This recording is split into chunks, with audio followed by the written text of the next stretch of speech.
Hello, good morning everyone. Samahan niyo po ako gaya tayo ng labong. Ito mga pangga oh. Napakalaking labong itong ating nakuha ito. Yan. Yan. Samahan niyo ako mga pangga at ay magayat para itong ulamin natin sa pananghalian. Haluan natin itong mga pangga ng saluyot at saka karne ng baboy. Ito ang ating ulam sa pananghalian dito sa ating buhay probinsya mga pangga. Ito. Marami na ito mga pangga pagka nagayat natin ito lahat. At isang piraso lang ito basta medyo may kalakihan.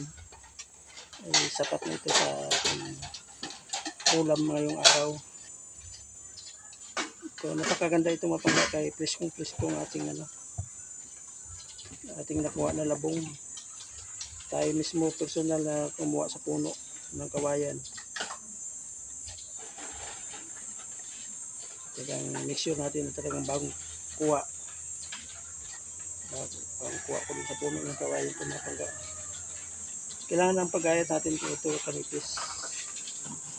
Nga na pa nga kung mas manipis pa dito para pag nilaga natin mamaya pakuluan na natin ng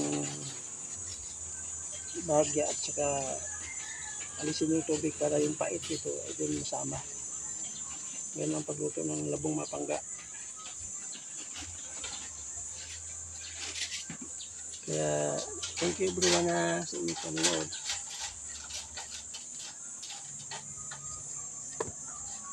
Comment naman kayo mga pangga kung anong magandang luto dito sa ating labong na ito, kung anong magandang isahog, i-partner. Baka may suggest kayo.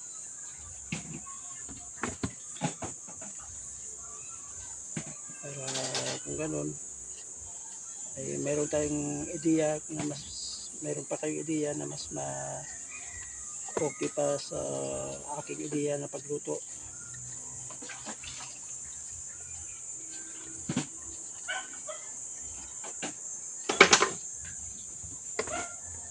Mga pangga, update ko kayo mamaya sa aking pagluluto ng labong, saluyot at saka karne ng baboy.